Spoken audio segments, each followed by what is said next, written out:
Dear students, good morning all of you.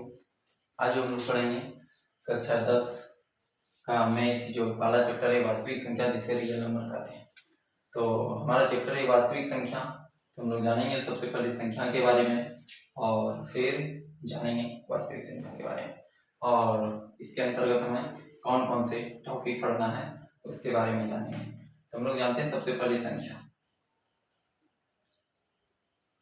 हम लोग जानेंगे संख्या, जिसे इंग्लिश में नंबर कहते हैं। संख्या के क्या लिख सकते हैं? संख्या कि वह गणितीय इकाई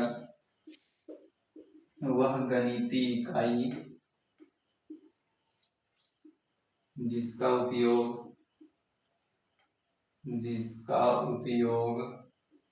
नापने, गिनने तथा किसी नामकरण के लिए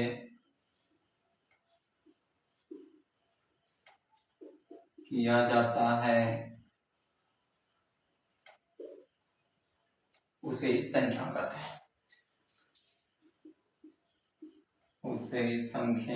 कहते हैं। तो क्या लिखे कि वह गणितीय इकाई जिसका उपयोग नापने, गिनने तथा किसी नामकरण के लिए किया जाता है, उसे संख्या कहते हैं। तो गणित में कुल मिलाकर 10 संख्या है, जो शुरुआत होता है शून्य से। 0, 1, 2, 3, 4, 5, 6, 7, 8 और 9, और इन्हीं मिलाकर बाकी हम संख्याओं को लिखते हैं। तो गणित में जो है कुल मिलाकर 10 संख्या होते हैं। आगे की संख्या हम इन्हीं संख्याओं का उपयोग करके लिखते हैं। जैसे हमें 10 लिखना हो तो हम क्या उपयोग करते हैं? 1 यहाँ से लिए और 0 यहाँ से, तीन ही संख्याओं का उपयोग किए। जैसे हमें 99 लिखना है तो क्या करते हैं? 9 का उपयोग करते हैं 2 बार। तो कुल मिलाकर जानते हैं कि हम लोग इन्हीं संख्याओं को बार बार उपयोग करके आगे की संख्या को लिखते हैं। और गणित में टोटल 10 ही संख्या। इस संख्या को अगर विभाजन किया जाए तो संख्या 2 प्रकार के होते हैं। ये संख्या जो है 2 प्रकार के होते हैं। एक होते हैं वास्तविक संख्या, और दूसरा होते हैं काल्पनिक संख्या, जिसे आभासी संख्या भी कहते हैं। रियल नंबर, वास्तविक संख्या को कहते हैं रियल नंबर, और काल्पनिक संख्या को कहते हैं अनरियल नंबर।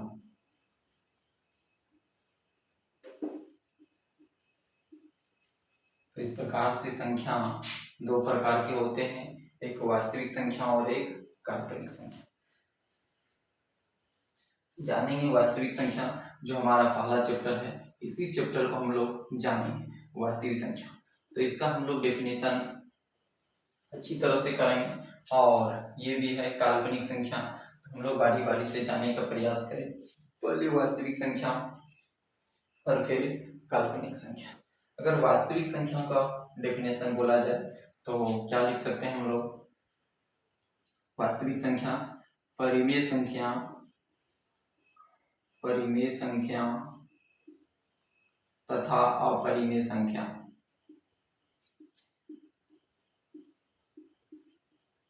परिमेय संख्या तथा अपरिमेय संख्या को सम्मिलित रूप से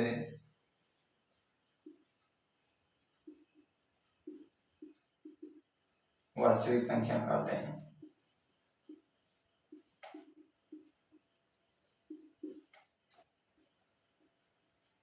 परिमेय संख्या और अपरिमेय संख्या को सम्मिलित रूप से वास्तविक संख्या कहते हैं।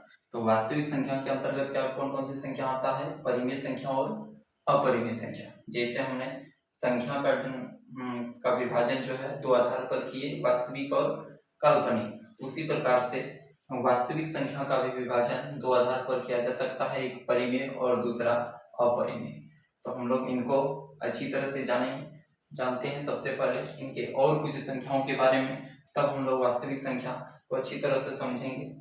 अगर इनका डेफिनेशन कहा जाए काल्पनिक संख्या का, तो लिख सकते हैं कि जो संख्याएं वास्तव में नहीं है, अर्थात जिन संख्याओं की केवल कल्पना की जा सकती है, उसे काल्पनिक संख्या कहते हैं। जो संख्याएं वास्तव में में नहीं है, अर्थात नहीं होती है, जो संख्याएं वास्तव में नहीं है, अर्थात जिन संख्याओं की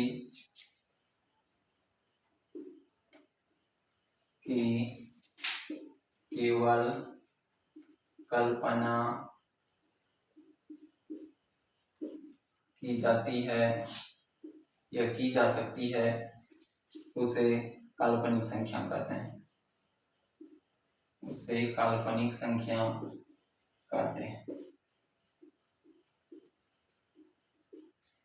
तो हमने जाना संख्या को दो आधार पर हमने विभाजित किया, वास्तविक संख्या और काल्पनिक संख्या। तो वास्तविक संख्या क्या था? वास्तविक संख्या के अंतर्गत हमें क्या पढ़ना है? परिमेय संख्या और अपरिमेय संख्या। क्योंकि परिमेय संख्या तथा अपरिमेय संख्या को सम्मिलित रूप से वास्तविक संख्या कहते हैं। यह है काल्पनिक संख्याएं, जो संख्या वास्तव में नहीं होती है, अर्थात जिन संख्याओं की सिर्फ हम कल्पना कर सकते हैं, जिसके बारे में सोच सकते हैं, वास्तव में उन्हें ना तो लिख सकते हैं ना तो वो संख्याएं होती है, उसे हम काल्पनिक संख्या कहते हैं। तो काल्पनिक संख्या जब होती ही नहीं है तो हम इसे क्या पढ़ेंगे? हमें आगे पढ़ना है वास्तविक संख्या, जो हमारा चैप्टर है वास्तविक संख्या। तो जानिए हम लोग सबसे पहले वास्तविक संख्या के बारे में। तो वास्तविक संख्या जो है, वास्तविक संख्या दो प्रकार के होते हैं, एक परिमेय संख्या और दूसरा अपरिमेय संख्या। परिमेय संख्या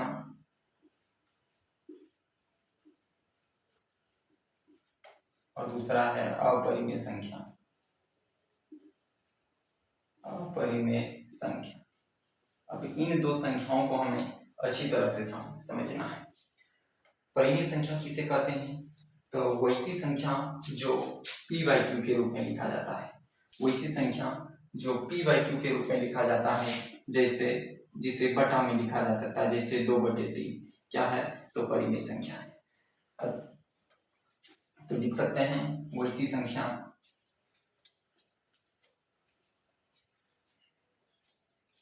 परिमेय संख्या को इंग्लिश में रेशनल नंबर कहते हैं, रेशनल नंबर, और इसको कहते हैं इरेशनल नंबर, रेशनल नंबर। तो संख्या यहीं पर समाप्त नहीं होता है, हमें और कई संख्या पढ़ना है जो परिमेय संख्या के अंतर्गत आते हैं। तो हम लोग परिमेय संख्या को तभी समझेंगे जब इसकी और कुछ संख्याओं को जानेंगे तब। तत्काल हम जानते हैं परिमेय संख्या कि वैसी संख्या जो p/q के रूप में लिखा जाता है, वो वैसी संख्या जिसे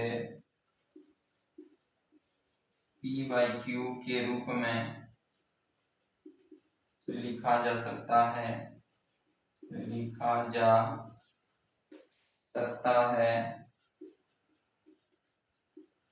जहां p और q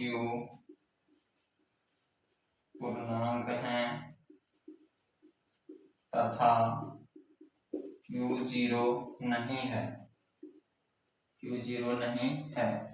परिमेय संख्या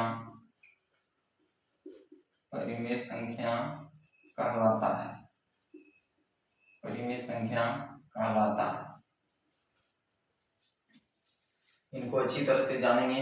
परिमेय संख्या का डेफिनेशन उदाहरण के साथ, सबसे पहले में इनके और कुछ संख्याओं को जानते हैं तब इनको समझ जाएंगे। अभी तत्काल जानते हैं अपरिमेय संख्या। तो अपरिमेय संख्या को क्या लिख सकते हैं? तो वैसी संख्या जिसे p/q के रूप में लिखा जा सकता उसे परिमेय कहते हैं, जिसे नहीं लिखा जा सकता उसे अपरिमेय कहते हैं। इन दोनों को हम लोग अच्छी तरह से समझेंगे। पहले जानेंगे परिमेय संख्या। तो वैसी संख्या जिसे p/q के रूप में लिखा जा सकता है जहाँ p और q पूर्णांक है। तो हम लोग अभी पूर्णांक संख्या के बारे में जानेंगे, तब इसके बारे में और अच्छी से जान जाएंगे। तो अभी तत्काल जानते हैं कि वैसी संख्या जिसे p/q के रूप में लिखा जा सकता है जहां p और q पूर्णांक हैं तथा q 0 के बराबर नहीं है, परिमेय संख्या कहलाता है। अभी हम लोग पूर्णांक संख्या के बारे में जानेंगे, तब तक लिख लेते हैं परिमेय संख्या को कुछ उदाहरण जिसे p/q के रूप में लिखा जाता है, जैसे कि 2/3 क्या है? परिमेय संख्या। 22/7 क्या है? परिमेय संख्या। तो याद रखना 22/7 जो पाई का मान लगभग माना जाता है, 22/7 परिमेय संख्या है, लेकिन पाई का मान जो है पाई है अपरिमेय संख्या। लेकिन 22/7 है परिमेय संख्या। एक भी एक परिमेय संख्या है, क्यों कि हम एक को 1/1 लिख सकते हैं। यहाँ कह रहा है कि वैसी संख्या जिसे p/q के रूप में लिखा जा सकता है, जहाँ p और q पूर्णांक है। पूर्णांक संख्या हम लोग प्लस माइनस शून्य सब को सम्मिलित कर देंगे तो पूर्णांक संख्या होता है, तथा q जीरो नहीं है, अर्थात q यानी बट्टा के नीचे वाला जीरो नहीं होना चाहिए, बाकी ऊपर हो सकता है। तो कहने का मतलब शून्य भी परिमेय संख्या है, क्योंकि शून्य को 0/1 लिख सकते हैं। q का मान जीरो नहीं होना चाहिए, p तो हो सकता है, q का मान जीरो नहीं होना चाहिए। तो ये सब क्या है, ये सब परिमेय संख्या है। अभी परिमेय संख्या का और एग्जाम्पल जानेंगे, इनके कुछ और संख्या जानने के बाद तत्काल अभी कुछ जानते हैं अपरिमेय संख्या। तो लिख सकते हैं वही चीज, वैसी संख्या जिसे p/q के रूप में नहीं लिखा जा सकता उसे अपरिमेय संख्या कहते हैं। क्या लिखेंगे, वैसी संख्या जिसे p/q के रूप में नहीं लिखा जा सकता है,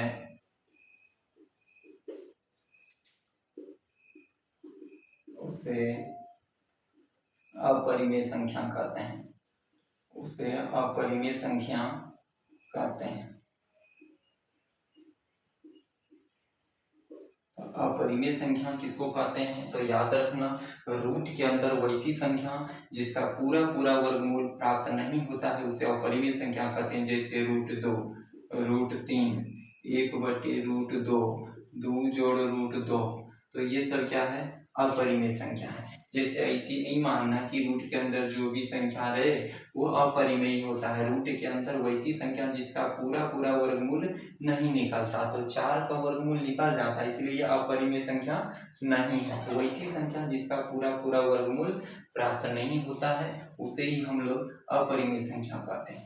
और परिमेय संख्याओं को भी हम लोग अभी एग्जाम्पल के तौर से और जानेंगे। तत्काल हम लोग जानते हैं परिमेय संख्या के अंतर्गत और कई संख्याएं होती हैं, तो आगे लिखते हैं इसको थोड़ा सा मिटाने के बाद हम लोग लिखते हैं कि परिमेय संख्या के बाद हम लोग कौन कौन संख्याएं आएंगे, जगह नहीं है, हम लोग ऊपर मिटाते हैं। आगे हम लोग जानेंगे इन सभी संख्याओं के बारे में जो इन्हीं वास्तविक संख्या के अंतर्गत आते हैं।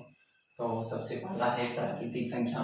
तो प्राकृतिक संख्या अगर आप लोगों को परिभाषा लिखना है तो साथ ही साथ लिख लेंगे, और नहीं लिखना है तो सिर्फ हमें समझना है कि प्राकृतिक संख्या कहते किसको है। तो गिनती की संख्या को हम लोग प्राकृतिक संख्या कहते हैं। लिख सकते हैं कि गिनती की संख्या को प्राकृतिक संख्या कहते हैं। आप बता सकते हैं भाई गिनती कहाँ से शुरू होता है, तो 1 से 1 2 3 4 5 6 7 8 9 10 ये अनंत तक चलता है, इसे ही हम लोग प्राकृतिक संख्या कहते हैं। तो प्राकृतिक संख्या कहाँ से शुरुआत हुआ, 1 से। एग्जाम्पल क्या लिखेंगे, 1 2 3 4 5 6 7 8 ये अनंत तक है। तो अगर पूछा जाए कि सबसे छोटी प्राकृतिक संख्या, तो सबसे छोटी प्राकृतिक संख्या 1 हुआ, और सबसे बड़ी प्राकृतिक संख्या अनंत है। चूंकि हम ये जरूरी नहीं कि 8 9 10 11 12 इसको जहां तक लिख सकते हैं 100 101 102 इस तरह से 1000 1001 1002 इसको अनंत तक जा सकते हैं। दूसरा है पूर्ण संख्या। पूर्ण संख्या हमने अभी जो ये प्राकृतिक संख्या लिखा 1 से, इसी संख्या में अगर हम शून्य को शामिल कर देते हैं तो वो पूर्ण संख्या बन जाता है। तो लिख सकते हैं कि प्राकृतिक संख्या में यदि हम शून्य को शामिल कर देते हैं तो वो पूर्ण संख्या बन जाता है। तो कहा जाए तो सबसे छोटी पूर्ण संख्या क्या निकल के आया, 0। याद रखना सबसे छोटी पूर्ण संख्या क्या होता है, 0 होता है। सबसे बड़ी पूर्ण संख्या तो अनंत है। तो ये सभी पूर्ण संख्या, ये यानी कि ये सभी प्राकृतिक संख्या पूर्ण संख्या के अंतर्गत आ सकते हैं। चूंकि प्राकृतिक संख्या 1 से शुरू हुआ था और यहाँ भी देखो 1 से है इसमें, तो सभी प्राकृतिक संख्या पूर्ण संख्या के अंतर्गत हो सकते हैं, लेकिन सभी पूर्ण संख्या प्राकृतिक संख्या के अंतर्गत नहीं हो सकते हैं। नेक्स्ट समझेंगे हम लोग पूर्णांक संख्या। पूर्णांक संख्या देखो क्या होता है, इसी प्राकृतिक संख्या में अगर हम शून्य को शामिल कर दिए तो पूर्ण संख्या हो गया, और इसी पूर्ण संख्या में अगर हम आगे बढ़ते जाएं तो इसको ये धनात्मक संख्या भी बोल सकते हैं, और अगर हम पीछे लौटते जाएं तो ये ऋणात्मक संख्या होगा। इन सभी संख्याओं यानी पूर्ण कहने का मतलब है कि पूर्ण संख्या में यदि हम ऋणात्मक संख्या, या फिर ये भी कह सकते हैं कि प्राकृतिक संख्या में धनात्मक, ऋणात्मक और शून्य को अगर शामिल कर दिया जाता है तो वो पूर्णांक संख्या कहलाता है। जैसे हमने अगर पूर्णांक संख्या कहाँ से लिया, शून्य से, शून्य, 1, 2, 3, 4, 5, 6, ये अनंत तक चलते जाएगा। और इसी को अगर हम माइनस में ले लें तो -1, -2, -3, इधर भी हम जहाँ तक जा सकते हैं -4, -5, -6, -7। तो कहने का मतलब सबसे छोटी पूर्णांक संख्या तो ये भी अनंत है और सबसे बड़ी पूर्णांक संख्या तो ये भी अनंत है। हम लोग समझ सकते हैं प्राकृतिक संख्या, पूर्ण संख्या और पूर्णांक संख्या। प्राकृतिक संख्या 1 से शुरू होती है और अनंत तक चलती है। पूर्ण संख्या शून्य से शुरू होता है और पूर्णांक संख्या में धनात्मक, ऋणात्मक और शून्य को शामिल कर देते हैं तो ये पूर्णांक संख्या बन जाता है। अगला पॉइंट है हमें सम संख्या जाना, जिसे इवन नंबर कहते हैं। सम संख्या किसको कहते हैं, तो वैसी संख्या जो 2 से पूरी विभाजित हो जाता है उसे सम संख्या कहते हैं। तो वैसी संख्या जो 2 से पूर्णतः विभाजित होता है, जैसे भाई 2 में 2 से पूरी भाग लग जाता है, 2 एकम 2 पूर्णतः विभाजित है। 2 के बाद क्या है 4, 3 क्यों नहीं लिए कि 3 में 2 से पूर्णतः विभाजित नहीं है, 2 से भाग लगाओ, 2 एकम 2 पूरी ये नहीं काटा, शेष बच गया, इसलिए ये 2 सम संख्या, ये 3 सम संख्या नहीं है। तो याद रखना जिस संख्याओं में 2 से पूरी भाग लग जाए वो सम संख्या होता है, जैसे 2, 4, 6, 8, 10। हालांकि इन सब संख्याओं से आप लोग अच्छी तरह से पहले परिचित हैं। दूसरा है विषम संख्या, तो सेम इसका विपरीत है, जिसमें 2 से भाग लग जाए सम संख्या, जिसमें 2 से भाग नहीं लगे उसे विषम संख्या, जैसे कि 1, 3, 5, 7, 9, 11 ये विषम संख्या। और अगला टॉपिक आता है अभाज्य संख्या, जो एग्जाम में भी पूछा जाता है, ऑब्जेक्टिव में इनसे प्रश्न बनता है। अभाज्य संख्या किसे कहते हैं, जिसे इंग्लिश में हम लोग प्राइम नंबर कहते हैं, अभाज्य संख्या। तो वैसी संख्या जो स्वयं और एक के अतिरिक्त किसी अन्य संख्या से विभाजित नहीं होता है उसे अभाज्य संख्या कहते हैं। भाई क्या है ये, तो देखो समझना है।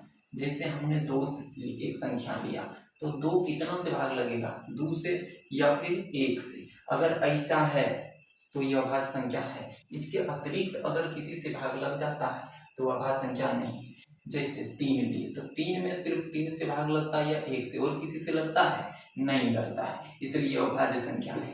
भाई 4 में सिर्फ 4 से भाग लगना था या फिर 1 से, लेकिन 4 में 2 से भी भाग लग जाता है, इसलिए यह अभाज्य संख्या नहीं है। जैसे 5 लिए तो 5 में सिर्फ 5 से भाग लगना था या फिर 1 से और किसी से नहीं। तो देखो ऐसा ही होता है, 5 में सिर्फ 5 से ही भाग लगता है या फिर 1 से, और किसी से लग रहा है नहीं लग रहा है, तो ये 5 क्या है, अभाज्य संख्या है। आगे बढ़ के देखते हैं 6, तो 6 में नियम है कि 6 से ही भाग लगना था या फिर 1 से, और किसी से नहीं लगना था, लेकिन यहाँ देखिए 6 में भाग 2 से लग जाता है, 3 से लग जाता है, इसलिए ये अभाज्य संख्या नहीं है। तो अभाज्य संख्या हमें याद है वैसी संख्या जो सिर्फ स्वयं और एक से विभाजित हो। स्वयं कहने का मतलब जो संख्या है उन्हीं से विभाजित होना चाहिए या फिर 1 से, और किसी से नहीं। जैसे 3 है तो 3 से ही विभाजित होगा या 1 से, और किसी से नहीं। जैसे 5 है तो 5 से ही सिर्फ विभाजित होगा और 1 से, और किसी से नहीं। तो इस प्रकार का अगर कंडीशन होता है तो वो अभाज्य संख्या होता है।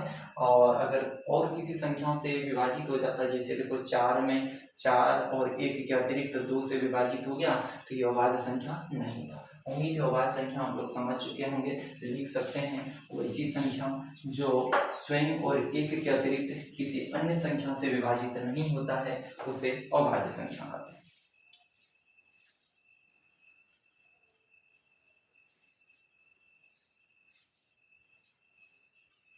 तो लिखना है तो लिख सकते हैं वह संख्या जो सिर्फ स्वयं और एक के अतिरिक्त किसी अन्य संख्या से विभाजित नहीं होता है उसे अभाज्य संख्या कहते हैं। जैसे एग्जाम्पल दें तो अभी हमने एग्जाम्पल क्या दिया, 2, 3, 5, 7, 11, 9 क्यों नहीं लिए भाई कि 9 में देखो 9 से भाग लगना था या फिर 1 से, लेकिन भाई 9 में 3 से लग जाता है, इसलिए अभाज्य संख्या नहीं है। 11 देखा जाए तो 11 में 11 से ही लगता है या फिर 1 से, और किसी से नहीं लगता, इसलिए 11 अभाज्य संख्या है। 13 है, 15 नहीं है, 15 क्यों नहीं कि 15 में 15 से भाग लगना था या फिर 1 से, लेकिन 15 में देखते हैं तो 3 से लग जाता है, 5 से लग जाता है, इसलिए अभाज्य संख्या नहीं है, 17 है। तो इस तरह से अगर कौन अभाज्य संख्या हम लोग खोजेंगे और 4 ऑप्शन में दिया रहेगा तो इस तरह से हम लोग निकाल लेंगे कि कौन अभाज्य संख्या है, और ये सब एग्जाम में रहता ही रहता है। नेक्स्ट है भाज्य संख्या, जस्ट विपरीत है। हमने अभी पढ़ा कि वैसी संख्या जो सिर्फ स्वयं और एक के अतिरिक्त विभाजित है।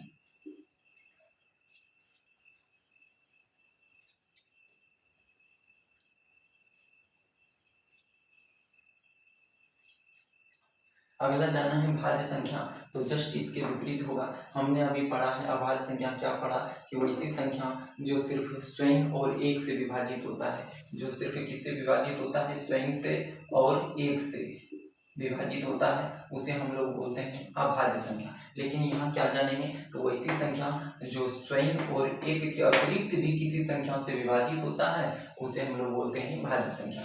लिख देते हैं वैसी संख्या जो स्वयं और एक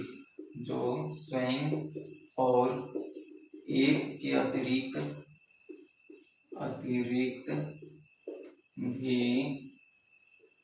किसी संख्या से विभाजित हो जाती है, उसे भाज्य संख्या कहते हैं, भाज्य संख्या कहते हैं। एग्जाम्पल लिख देते हैं कि स्वयं और एक के अतिरिक्त भी अगर किसी से विभाज्य हो जाता है तो वो भाज्य संख्या है। और भाज्य में क्या था कि वो संख्या सिर्फ स्वयं और एक से ही विभाजित हो, उसे अभाज्य संख्या कहते हैं। जैसे 2 सिर्फ 2 से विभाजित होगा या 1 से और किसी से नहीं, 3 सिर्फ 3 से विभाजित होगा या 1 से और किसी से नहीं, 5 सिर्फ 5 से विभाजित होगा या फिर 1 से और किसी से नहीं। तो हम लोग अभाज्य संख्या और भाज्य संख्या में क्या समझे कि स्वयं और एक के अतिरिक्त भी किसी संख्या से अगर विभाजित हो जाता है तो उसे हम लोग बोलते हैं भाज्य संख्या। जैसे लिया जाए 4 एक भाज्य संख्या है। क्यों भाज्य संख्या है कि 4 को 4 से विभाजित होना था या फिर 1 से, तब ये होता अभाज्य संख्या। लेकिन 4 देखो 2 से भी विभाजित हो जाता है, इसलिए 4 क्या बन गया, 4 भाज्य संख्या बन गया। तो इस तरह से हम लोग भाज्य संख्या को समझ गए। 4 हो गया, 6 हो गया, 8 हो गया, 10 हो गया, ये सब क्या है, भाज्य संख्या। अब हम लोग जानेंगे सह अभाज्य संख्या। ये भी इम्पोर्टेंट चीज है, ये भी इम्पोर्टेंट है। सह अभाज्य संख्या किसको बोलते हैं, तो 2 या 2 से अधिक संख्याओं का ऐसा समूह जिसका महत्तम समापवर्तक 1 होता है, उसे सह अभाज्य संख्या कहते हैं। क्या बोले हमने, 2 या 2 से अधिक संख्याओं का ऐसा समूह, ये समूह में होगा हमेशा 2 संख्याओं होंगे या 2 से अधिक हो सकता है, और इसका महत्तम समापवर्तक कितना, 1 होना चाहिए। तो भाई 2 और 3 का महत्तम समापवर्तक निकाल के देख सकते कितना आएगा। 2 को क्या लिख सकते हैं, 2 गुना 1, 3 को क्या लिख सकते हैं, 3 गुना 1, और देख रहे हैं दोनों में क्या कॉमन आया, सिर्फ 1। तो ये भी बोल सकते हैं 2 या 2 से अधिक संख्याओं का ऐसा समूह जिसका वैनिष्ट गुणनखंड 1 आता है, उसे सह अभाज्य संख्या कहते हैं। या फिर ये भी लिख सकते हैं 2 या 2 से अधिक संख्याओं का ऐसा समूह जिसका महत्तम समावर्तक यानी HCF 1 आता है, उसे सह अभाज्य संख्या कहते हैं। जैसे 2 3 का HCF कितना आएगा, 1 आएगा, HCF कितना आएगा इसका, 1, इसलिए ये आपस में क्या है, सह अभाज्य संख्या। सह अभाज्य संख्या होने के लिए जरूरी नहीं कि दोनों संख्याएं अभाज्य ही होना चाहिए। जैसे कि मान लिया जाए 4 और 5 भी आपस में क्या है, सह अभाज्य संख्या है, क्योंकि 4 तो ऐसे कहेंगे 4 कहाँ है, 4 देखिए भाज्य संख्या है, लेकिन 2 संख्याओं को ऐसा समूह जिसका HCF 1 प्राप्त होता है, उसे आपस में सह अभाज्य संख्या हम लोग कह सकते हैं। जैसे 4 और 5 का HCF निकालेंगे तो 1 ही आएगा, इसलिए 4 5 क्या है, सह अभाज्य संख्या है। जैसे 6 और 7 का HCF कितना आएगा, 1 आएगा, इसलिए आपस में ये क्या है, सह अभाज्य संख्या है। तो सह अभाज्य संख्या होने के लिए ये जरूरी नहीं कि संख्या अभाज्य ही हो, 2 भाज्य संख्या भी आपस में सह अभाज्य संख्या हो सकता है। जैसे 8 भाज्य संख्या है और 9 जो है अभाज्य संख्या है। 8 क्या है, भाज्य संख्या है, और दोनों को जब एक दूसरे के साथ मिला दिए तो ये क्या हो जाएगा, सह अभाज्य संख्या कहलाएगा। क्यों कि 8 और 9 का HCF निकालेंगे, HCF निकालेंगे तो 1 आएगा, इसलिए ये दोनों आपस में क्या है, सहअभाज्य संख्या। तो याद रखना सहअभाज्य संख्या किसको कहते हैं, दो या दो से अधिक संख्याओं का ऐसा समूह जिसका उभयनिष्ठ गुणनखंड 1 होता है उसे सहअभाज्य संख्या कहते हैं। तो ये था कुछ बेसिक डिटेल जिसको हमने समाप्त किया, और अब हमारा चैप्टर है वास्तविक संख्या, जिसे रियल नंबर कहते हैं। अब हमें देखिए वास्तविक संख्या में हमने क्या देखा था कि परिमेय संख्या और अपरिमेय संख्या को अगर सम्मिलित कर देते हैं तो यही हो जाता है वास्तविक संख्या। अब परिमेय संख्या क्या था, क्या बोले कि वैसी संख्या जिसे p/q के रूप में लिखा जा सकता है, जहाँ p और q पूर्णांक है। p और q क्या है, पूर्णांक है। पूर्णांक यानी इन सभी संख्याओं में से कुछ भी हो सकता है p और q का मान, बशर्ते q का मान 0 नहीं होना चाहिए, यानी बटा के नीचे वाला 0 नहीं होना चाहिए, बाकी जो कुछ हो सकता है। ये जितना संख्या हमने पढ़ा, प्राकृतिक, पूर्ण संख्या, पूर्णांक, सम, विषम, भाज्य, अभाज्य, ये सभी संख्या परिमेय संख्या के अंतर्गत आते हैं। अब अगला हमारा पॉइंट है, इसके तहत हमें जानना है, ये हमने वास्तविक संख्या तो जान गए। अब इसका पहला पॉइंट है यूक्लिड विभाजन एल्गोरिथ्म के द्वारा HCF निकालना है। अगला पॉइंट है यूक्लिड विभाजन एल्गोरिथ्म के द्वारा HCF निकालना।